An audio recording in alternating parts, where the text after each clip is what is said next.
السلام علیکم۔ یہ بڑا اہم سوال آیا ہوا ہے کہ شیطان کیا نازل کرتا ہے؟ کیا واقعی اللہ کے مقابلے میں کوئی شیطان ہے کہ جس طرح اللہ نے اپنی کتاب نازل کی شیطان بھی کچھ نازل کرتا ہے؟ اور جو ہمارے یہاں مروجہ شیطان کا تصور ہے وہ اللہ سے بہت زیادہ طاقتور ہے، کیونکہ اللہ تمام قدرت رکھتے ہوئے اپنی ہدایت کو نبیوں کے ذریعے پہنچانے والا، لوگوں کو ہدایت کی طرف اپنی کتاب کے ذریعے راغب کرنے والا، اس کے باوجود اللہ کی بات لوگ نہیں سنتے ہیں اور شیطان کے بہکاوے میں آ جاتے ہیں۔ جب کوئی غلط کام کرتا تو کہتا ہے ہمیں شیطان نے بہکا دیا۔ یہ شیطان ہے کیا؟ کیا یہ اللہ سے زیادہ طاقتور ہے کہ نہ اس نے کوئی کتاب بھیجا، نہ اس کے پاس اتنی طاقت ہے، نہ وہ دنیا کا خالق ہے، نہ انسان کا خالق ہے، پھر بھی ہر جگہ شیطان پہنچ جاتا ہے اور بہکا دیتا ہے۔ دوسرا اہم سوال یہ بھی ہے کہ کیا شاعر جو ہیں وہ صرف جھوٹی بات ہی کرتے ہیں اور ایسے ہی خیالی وادی میں گھومتے رہتے ہیں؟ اس کو ذرا قرآن سے واضح کر دیں۔ تو پہلے میں آپ کے سامنے مروجہ روایتی ترجمہ پیش کر دوں گا اور پھر اس کے بعد ہم اس کو حقیقی فہم کو سمجھنے کی کوشش کریں گے، اسی میں آپ کو آپ کے سوالات کے جوابات بھی مل جائیں گے۔ تو آج کے درس کے لیے جن آیتوں کا انتخاب کیا ہے وہ سورہ الشعراء اور اس کی آیت نمبر 221 سے 227 تک، 26 کی 2212 کیا میں تمہیں بتاؤں کس پر شیطان اترتے ہیں؟ یہ ہے مروجہ روایتی ترجمہ۔ اب دیکھیے اللہ یہاں کیا کہہ رہا ہے، ہل انبئکم، کیا تمہیں خبر دوں میں، الا اس پر، من تنزل الشیاطین، جو تمہارے سامنے خاص سرکشی آتی ہے۔ شیطان کچھ نہیں نازل کر رہا ہے، نزل کہتے ہیں سامنے آنے کو، تو تمہارے سامنے الشیاطین وہ جو خاص سرکشی آ رہی ہے، شیطان کہتے ہیں سرکش کو، الشیاطین جو بھی سرکشیاں تمہارے سامنے، انسان خود سرکشی اختیار کرتا ہے، کس طرح اللہ کے احکامات کی نافرمانی کرتا ہے، کیسے اس میں راستے نکالتا ہے کہ اللہ کی فرما برداری نہ اختیار کی جائے۔ تو یہ اللہ بتا رہا ہے کہ کیا میں تمہیں خبر دوں اس پر جو تم سرکشیوں کو سامنے لاتے ہو۔ وہ اترتے ہیں ہر بہتان لگانے والے گنہگار پر۔ اب دیکھیے یہاں پر بات کیا ہو رہی ہے، یہ سرکشی کس کے سامنے آتی ہے؟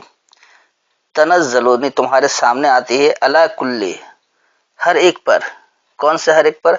افاکن اسیم، اسیم کا مادہ اسم ہے جس کا مطلب ہوتا ہے نقصان، اور افاکن افق سے، افق کہتے ہیں الزام تراشی کو، تو افاکن اسیم مرکب توصیفی ہے، یہ ہو گیا نقصان دہ الزام تراشی۔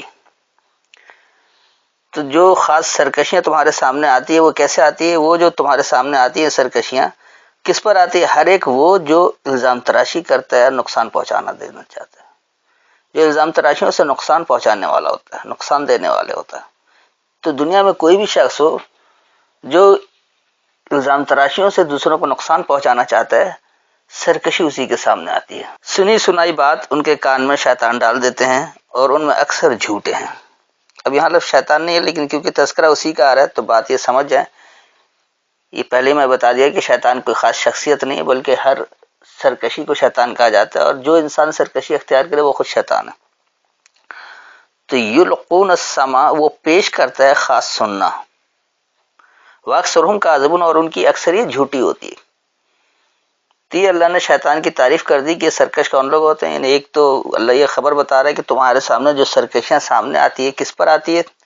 وہ سرکشی ہر ایک اس پر آتی ہے جو الزام تراشیوں سے نقصان پہنچانا چاہتا ہے، اور وہ پیش کرتا ہے صرف سنی سنائی بات کو، ان کی اکثریت جھوٹی ہوتی ہے، وہ خود کبھی تصدیق نہیں کرتے کہ واقعی یہ بات ہے بھی یا نہیں۔ آپ دیکھ لیں، آپ آج کے آپ جتنے لوگوں سے آپ پوچھ لیں، خاص طور پر میں مثال دوں گا مسلم معاشرے کی، کیونکہ یہ دعوے دار ہیں قرآن کے ماننے کے، ان سے سوال کیا جائے کہ تم کون ہو تو کہتے ہیں مسلمان ہیں، اور اگر یہ سوال کرنا ہے کہ کیوں مسلمان ہو تو 1% بھی آپ کو جواب نہیں دے سکیں گے کیوں مسلمان ہیں۔ صرف اس لیے مسلمان ہیں کہ وہ مسلمان گھرانے میں پیدا ہو گئے یا مسلمان معاشرے میں آ گئے، ان کا کوئی عمل نہیں ہے، کوئی کردار نہیں ہے، کوئی تصدیق نہیں ہے۔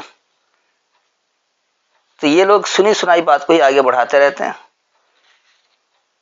اور اکثر ان کی جھوٹی ہوتی ہے، اکثریت ان کی جھوٹی ہوتی ہے، کیونکہ یہ سنی سنائی بات کو آگے بڑھاتے تو اس کی تصدیق تو کرتے نہیں واقعی اللہ نے کہا بھی ہے یا نہیں۔ اب یہ حدیث کے نام پر روایت ہے بھی یا نہیں وہ بھی نہیں دیکھتے۔ اب آئیے اگلی آیت، اور رہے شاعر ان کی پیروی گمراہ لوگ کرتے ہیں۔ اب اس مروجہ روایتی ترجمہ انہوں نے شاعروں کو ہی گمراہ کر دیا، کیونکہ جب شاعر گمراہ ہے تو اس کی اتباع کرنے والا بھی گمراہ ہوگا۔ کیا کچھ اللہ بھی ایسا ہی کر رہا ہے؟ ہرگز نہیں، کیونکہ یہ بات تو سرکشیوں کی چل رہی ہے۔ اب یہاں دیکھیے یہ کیا، وَالشُّعَرَاءُ، اب شعراء کا ترجمہ انہوں نے شاعر کر دیا، حالانکہ ایسا نہیں، شاعر کہتے ہیں باریک بینی کو۔ تو یہ جو شعراء ہے شعور والے، جو بڑی باریک بینی کے ساتھ شعور حاصل کرتے ہیں، ایک ایک بات کی کھال نکال کر بڑے غور و خوض کے بعد اس کے گہرائی کے ساتھ اس کو واضح کرتے رہتے ہیں کہ میں بہت زیادہ باشعور ہوں، مجھ سے زیادہ کوئی سمجھنے والا نہیں ہے۔ تو یہ جو اس طرح خاص طور پر بات کی کھال نکال کر جو شعور والے لوگ ہوتے ہیں، یتبعون الغاوون، تو ان کے پیچھے جو ہے وہ صرف ایسے لوگ ہی چلتے ہیں جو بہکے ہوئے ہیں، غاؤون ہیں۔ تو ہر ایک ایسے باریک بین شعور والے جو بڑی باریکی سے بال کی کھال نکال کر اس کی مخالفت کرتے ہیں، ان کی اتباع بہکے ہوئے ہی کرتے ہیں، جو بہکے ہوئے ہیں وہی اس کے پیچھے چلتے ہیں۔ آج آپ دیکھ لیں جو ملحدین کا گروہ ہے، یہی اصل میں ان کو ہی اللہ نے شعراء کہا ہے۔ کتنی باریک بینی سے بات کو نکالتے ہیں کہ دیکھیے یہاں یہ غلطی ہے، تو وہ سیدھا سیدھا یہ نہیں کہتے کہ مترجم کی غلطی ہو سکتی ہے، وہ سیدھا الزام اللہ پر کہ اللہ کا کلام ہی نہیں ہے، کسی نے اس کو لکھ کر دے دیا ہے۔ اپنے زمانے کے باشعور لوگوں نے ایک وہ معاشرے کو اچھا بنانے کے لیے ایک کتاب ترتیب کر کے دے دی، وہ اللہ کی کتاب کا ہی انکار کر دیتے ہیں۔ اور کتنی باریک بینی کے ساتھ کہ جو معمولی شعور رکھتا ہے، جو اچھی طرح سے اللہ کی بات کو نہیں سمجھتا ہے، وہ اس کے بہکاوے میں آ کر گمراہ ہو جاتا ہے، ملحد بن جاتا ہے۔ تو اس آیت میں اللہ واضح طور پر بتا دے رہا ہے کہ ایسے باریک بین شعور والے جو ہدایت کے لیے نہیں سمجھتے ہیں بلکہ سرکشی کے لیے سمجھنا چاہتے ہیں، اس میں بال کی کھال نکالتے ہیں، اس میں ایک ایک لفظ کو پکڑتے ہیں اور اس کو دوسرا رخ دے کر کتاب کا انکار کرواتے ہیں، اللہ کا بھی انکار کرواتے ہیں۔ تو ایسے جو باشعور والے جو ان کی اتباع وہی لوگ کرتے ہیں جو خود بھی بہکے ہوئے ہوتے ہیں۔ تو کیا تم نے نہیں دیکھا کہ وہ ہر وادی میں سرگرداں پھرتے ہیں؟ اب دیکھیے یہاں کیا بات ہو رہی ہے، الم ترا، کیا نہیں تم نے دیکھا، انہم، یہ کہ وہ، فی کل، ہر ایک میں، وادن، وادی میں، یہی مون، سرگرداں رہتے ہیں یا پھرتے ہیں، مہو رہتے ہیں۔ تو آپ دیکھ لیں ایسے جتنے باشعور افراد ہیں جو بال کی کھال نکال کر اللہ کا انکار کر دیتے ہیں، اللہ کی کتاب کا انکار کر دیتے ہیں، ان کو آپ دیکھیے یہ وادی وادی گھومتے رہتے ہیں، سرگرداں رہتے ہیں، پھرتے رہتے ہیں، لیکن کیونکہ یہ حق کو پہچاننا ہی نہیں چاہتے، یہ اپنی تمام شعوری کاوش کو انکار پر لگاتے ہیں، سمجھنے کے لیے نہیں لگاتے، اس وجہ سے یہ وادی وادی گھومتے رہتے ہیں۔ اور یہ کہ وہ کہتے ہیں جو وہ کرتے نہیں۔ ابھی ان کی اللہ مخصوص پہچان بتا رہا ہے کہ ایسے افراد جو اپنے آپ کو بڑے باشعور کہلاتے ہیں، بہت باریک بینی سے بال کی کھال نکال کر باتوں کو پکڑتے ہیں، لفظوں کو پکڑتے ہیں، اصل میں یہ ہوتے کیا ہیں، وَأَنَّهُمْ يَقُولُونَ، اور یہ کہ وہ یہ کہتے ہیں، مَا لَا يَفْعَلُونَ، جو وہ عمل نہیں کرتے، جو وہ فعل نہیں کرتے۔ اب جتنے ملحدین ان کو دیکھ لیں، اعتراض تو کرتے ہیں لیکن عمل ان کا صفر، کچھ بھی نہیں ہے، وہ عمل کرتے ہی نہیں جو وہ کہتے ہیں۔ بھئی آپ نے اگر یہ غلطی نکال لی ہے کہ واقعی اللہ کی غلطی ہے، تو اس کا صحیح حل کیا ہے وہ بھی پیش کریں۔ اگر آپ صحیح حل پیش نہیں کر سکتے تو آپ کو اس کا اختیار نہیں ہے کہ آپ بلا وجہ تنقید کرتے رہیں۔ تو یہ لوگ نہ صرف خود بہکے ہوئے ہوتے ہیں، اپنے پیچھے بھی بہکے ہوئے کو لگا لیتے ہیں، اور ہر وادی وادی یہ گھومتے رہتے ہیں، اور وہ کہتے وہی بات ہے جو وہ خود عمل نہیں کرتے، ان کے قول و فعل میں تضاد ہوتا ہے۔ سوائے ان کے جو ایمان لائے اور انہوں نے اچھے عمل کیے اور اللہ کو بکثرت یاد کیا، اور انہوں نے اس کے بعد بدلہ لیا کہ ان پر ظلم ہوا، اور جن لوگوں نے ظلم کیا وہ عنقریب جان لیں گے کہ کس کروٹ انہیں لوٹ کر جانا ہے۔ اب دیکھیے یہاں اس مروجہ ترجمے میں تو انہوں نے بتا دیا کہ جو ایمان لے آئے اور اچھے عمل کیے اور اللہ کو بکثرت یاد کیا۔ کیا ایمان لانا، اچھا عمل کرنا اور اللہ کو بکثرت یاد کرنا کوئی الگ الگ عمل ہے؟ پھر یہ کہہ رہے کہ انہوں نے اس کے بعد بدلہ لیا کہ ان پر ظلم ہوا۔ ظالم کا ہاتھ روکنا تو خیر ویسے ہی اللہ کا حکم ہے، تو پھر تو بدلہ لینا چاہیے۔ اس کے بعد یہ بتا رہے ہیں کہ جن لوگوں نے ظلم کیا وہ عنقریب جان لیں گے کس کروٹ انہیں لوٹ کر جانا ہے۔ اگر ظالم لوگوں کو اس بات کا احساس ہو جائے کہ وہ ظلم نہ کریں تو پھر تو معاشرہ ہی سدھر جائے۔ اب یہاں دیکھیے ایسے لوگوں کی پہچان کیا بتائی جا رہی ہے۔ الا الذین آمنوا، صرف ماننے والے لوگ، وعملوا الصالحات یعنی انہوں نے مکمل صحیح عمل بھی کیا۔ یہ نہیں کہ صرف مان لیا کہ قرآن اللہ کی کتاب ہے بس، ٹھیک ہے، ایسے ماننے کے دعوے دار تو ساری دنیا ہے، لیکن عمل نہیں کرتے۔ جب تک وہ مکمل صحیح عمل نہیں کریں گے، عمل کرتے بھی ہیں تو ملاوٹ والا شرکیہ عمل۔ اس کے بعد کہہ رہے کہ وذکروا اللہ کثیرا، اور وہ اللہ سے کثرت سے یاد دہانی لیتے ہیں۔ وانتصروا، اور وہ بدلہ لیتے ہیں، من بعد ما ظلموا، اس کے بعد جو ان پر ظلم کیا گیا۔ وَسَيَعْلَمُ الَّذِينَ ظَلَمُوا، اور جلد یہ ظلم کرنے والے لوگ دیکھ لیں گے، یا جلد ظلم کرنے والے لوگوں کو یہ علم ہو جائے گا، یہ جان لیں گے، اَيَّ مُنْقَلَبٍ، کہ کہاں پلٹنے کی جگہ ہے، ينقلبون، وہ پلٹیں گے۔ تو اس آیت میں جو اللہ نے واضح طور پر یہ ایک آخری نشانی بتائی ہے سرکشوں کی، کہ اس سے صحیح کیسے ہو سکتے ہیں، اس سرکشی سے کیسے نکل سکتے ہیں، کیونکہ جو سرکش ہوتا ہے وہی ظالم ہوتا ہے۔ اللہ کی آیتوں کا انکار کرنا سب سے بڑا ظلم ہے، اور اللہ کی آیتوں کا انکار وہی کرتے ہیں جو سرکش ہوتے ہیں، جو اپنے آپ کو بہت زیادہ باشعور سمجھتے ہیں، بال کی کھال نکالتے ہیں، اور اس کے حقیقی مفہوم کو سمجھنے کے بجائے، ہدایت تک پہنچنے کے بجائے مزید ہدایت سے دور کرتے ہیں لوگوں کو۔ اس سے بچنے کے لیے جو اللہ فارمولہ آپ کو بتا رہا ہے وہ کیا بتا رہا ہے کہ صرف ماننے والے لوگ نے جو مان لے کہ واقعی اللہ کی کتاب ہے، اور پھر وہ مکمل صحیح عمل بھی کریں۔ جب وہ اللہ کو مان لیں گے کہ واقعی اللہ کی کتاب ہے، اللہ آپ سے کیا عمل چاہتا ہے، اس کی ہدایت اس کتاب میں موجود ہے، تو پھر اس کتاب میں جو عمل دیا گیا ہے وہ اس کے مطابق عمل کریں گے۔ وہ نمازیں پڑھنے نہیں کھڑے ہو جائیں گے بلکہ اقیم الصلاۃ کریں گے، یعنی صلاۃ پر ڈٹیں گے، اٹھیں گے۔ صلاۃ اللہ اپنی کتاب کو اکٹھے بیٹھ کر سمجھنے کو کہا جاتا ہے، تو اللہ کی کتاب کو اکٹھے بیٹھ کر روزانہ 2 وقت سمجھنا، وہ اس پر آئیں گے۔ وہ نمازیں پڑھنے میں یعنی کہ ایک فضول عمل بنی لگے رہیں گے کہ بس اٹھک بیٹھک کرو، ایک ورزش کرو اور نکل جاؤ۔ تو وہ جو مکمل عمل صحیح بھی کریں گے اللہ کو مان کر، اور یہ کیسے ہوگا کہ وہ اللہ سے کثرت سے یاد دہانی لیں گے۔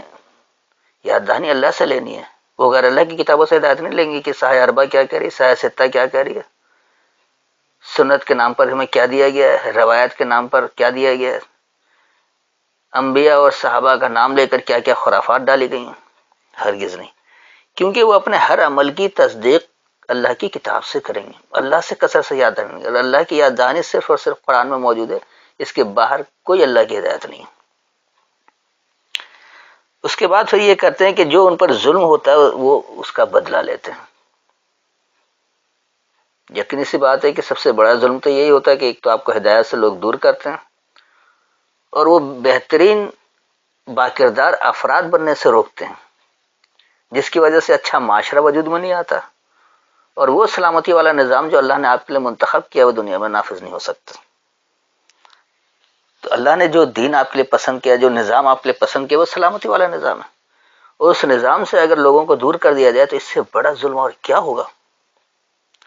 تو جب لوگ اللہ کی باتوں کو سمجھتے ہیں، اللہ کو مان لیتے ہیں، اس کے مطابق عمل کرنا شروع ہوتے ہیں اور اپنے ہر عمل کی تصدیق اللہ کی کتاب سے کرتے ہیں، تو پھر وہ لوگ اس ظلم کے بعد اس کا بدلہ لیتے ہیں۔ وہ لوگ آتے ہیں، خود بھی باکردار بنتے ہیں، ایک اچھے معاشرے کی تشکیل کرتے ہیں، اور پھر اس کے بعد وہ اس سلامتی والے نظام کو نافذ کرتے ہیں جس کی دنیا طلبگار ہوتی ہے۔ انبیاء کا کام ہی یہی ہوتا ہے کہ وہ آتے ہیں تو لوگوں کو ظلم سے نجات دلاتے ہیں۔ سب سے بڑا ظلم اللہ کی کتاب کا انکار کرنا، اس کی آیتوں کا انکار کرنا۔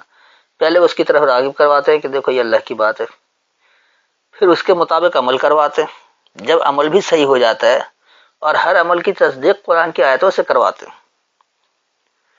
تو اس کے بعد پھر وہ تشکیل معاشرہ کا کام ہوتا ہے۔ سب سے پہلے اخلاقیات کی تربیت ہوتی ہے، ان لوگ باکردار بنتے ہیں، اس کے بعد پھر بہترین معاشرہ تشکیل پاتا ہے، اور پھر اس کے بعد وہ نظام رائج ہوتا ہے جو اللہ نے لوگوں کے لیے پسند کیا ہے۔ جب نظام رائج ہو جاتا ہے تو وہ دراصل انتقام ہوتا ہے ظالم لوگوں سے، اور ہر انبیاء نے یہ کام کیا ہے. آپ تاریخ اٹھا کر دیکھ لیں کہ جتنے بھی انبیاء یا رسول آئے ان کا جھگڑا وقت کے حکمرانوں سے رہا، کبھی عام لوگوں سے نہیں رہا. اگر عام لوگوں کو صرف یہ کہتے تبلیغ جماعت کی طرح کہ آؤ جی مسلمان ہو جاؤ، ہمارے اجتماع میں شریک ہو جاؤ اور اللہ کی بات کو سمجھ لو، کوئی دوسرا تمہیں مارے تو اپنا دوسرا گال بھی پیش کر دو، تو ہرگز یہ نظام نافذ نہیں ہو سکتا اور نہ یہ انتقام لیا جا سکتا تھا ظلم کا. جتنے بھی انبیاء رسول آئے ان کا جھگڑا وقت کے حکمرانوں سے رہا، کیونکہ نظام کی بات ہوتی ہے کہ ہم اس مشرکانہ نظام کو نہیں مانتے ہیں، ہم خالص اللہ کے نظام کو مانتے ہیں، ہم الہ اللہ کو مانتے ہیں، حاکم اللہ کو مانتے ہیں، ہم غیر اللہ کو حاکم نہیں مان سکتے. ہمیں ڈونلڈ ٹرمپ کا قانون نہیں چاہیے، ہمیں اللہ کا قانون چاہیے. تو جب اس بات کو سمجھیں گے، اس پر عمل پیرا ہوں گے، تو پھر جا کر وہ نظام آئے گا، اور رسولوں کا کام یہی ہوتا ہے. تو آج دنیا بھر میں ظلم ہو رہا ہے، اور اس ظلم کو روکنے والا کوئی نہیں ہے، اس لیے کہ خالصتاً اللہ کی کتاب سے ہدایت ہی کوئی نہیں لے رہا. افسوس اس بات کا جو لوگ دعوے دار ہیں کہ ہم قرآن کے ماننے والے ہیں، ہم امت مسلمہ ہیں، سب سے برا حال انہی کا ہے، اس لیے کہ انہوں نے اللہ کے کلام میں غیر اللہ کے کلام کی ملاوٹ کر رکھی ہے، شرک کر رکھا ہے اللہ کے کلام میں، اس کے بغیر سمجھتے ہی نہیں ہیں. تو وہ خالص عمل ہی نہیں آتا. جب خالص عمل ہی نہیں آئے گا تو خالص نتیجہ کیسے برآمد ہوگا؟ اللہ سب سے پہلے جو کردار سازی کرتا ہے، آپ دیکھ لیں مسلم معاشرے میں سب سے زیادہ بد کردار لوگ ملتے ہیں. جھوٹ بولنے میں مسلم معاشرہ نمبر 1 ہے، جنسی ہوس پرستی میں مسلم معاشرہ نمبر 1 ہے، چوری ڈکیتی، بیٹھ کر کھانا، حرام کی کمائی، رشوت لینا، یہ ساری برائیاں آپ کو مسلم معاشرے میں ملتی ہے. کس لیے کہ انہوں نے اللہ کی ہدایت کو سمجھا ہی نہیں. یہ لوگ سب سے زیادہ ملاوٹ کرتے ہیں اللہ کے کلام میں، یعنی مشرک تو یہی لوگ ہیں. اللہ جنہیں مشرک کہتا ہے وہ یہی ہے کہ یہ جو اللہ کے کلام میں ملاوٹ کرتے ہیں. اور آج بغیر ملاوٹ کے آپ کو گنتی کے افراد ہی ملیں گے، ان کی سنی نہیں جاتی. تو جب تک لوگ مان کر مکمل صحیح عمل نہیں کریں گے اور اپنے ہر عمل کی تصدیق اللہ کی کتاب سے نہیں کریں گے، تو وہ ایسے ظالم لوگوں سے بدلہ نہیں لے سکتے. لیکن جو کام انبیاء کا ہے کہ ظلم کو مٹانا، ظالم کو صحیح راستے پر لانا، تو وہ جس عمل کے ذریعے آ سکتا ہے وہ عمل جب کریں گے تو اس کا نتیجہ کیا ہوگا کہ پھر وَسَيَعْلَمُ الَّذِينَ ظَلَمُوا أَيَّ مُنقَلَبٍ يَنقَلِبُونَ. تو جلد انہیں پھر یہ علم ہو جائے گا ان لوگوں کو جنہوں نے یہ ظلم کیا ہوا ہے کہ پلٹنے کی جگہ کہاں ہے. وہ پلٹیں گے، وہ بھی ظلم پر برقرار نہیں رہیں گے، ظالم نہیں بنے رہیں گے، کیونکہ انہیں جب نظر آئے گا کہ واقعی یہ تو ہمیں خوشحالی کی طرف لے کر جا رہا ہے، ایک ایسا معاشرہ بنا رہا ہے کہ جس میں ہوس پرستی نہیں ہے، جس میں آسائشوں کی طلب نہیں ہے، ہر انسان اپنی صلاحیت کے مطابق پورا کام کرے گا، اور رزق یعنی سامان نشو و نما کھلا رہے گا، اس پر قبضے کا دعویٰ نہیں ہوگا، اور اس طرح کھلا رکھا جائے گا کہ وہ ایک دوسرے کے لیے سلامتی والے بنیں گے، ایک دوسرے کو عافیت دینے والے ہوں گے. تو اتنے بہترین معاشرے کی تشکیل، اتنا باکردار افراد بننا، اللہ کے احکامات کی مکمل فرما برداری اختیار کرنا اور دنیا کو جنت بنا دینا، یعنی اپنے معاشرے کو خوشحال بنا دینا، یہ اس قدر بہترین عمل ہے. اور دنیا کو پرامن بنا دینا، ظالموں کو بھی ظلم سے لوٹا کر انسان بنا دینا، یہی سب کچھ انبیاء کا کام ہے. لیکن افسوس کہ ہمارے مترجموں نے اس کو صرف شاعروں پر فٹ کر کے تمام شاعروں کو گمراہ کر دیا.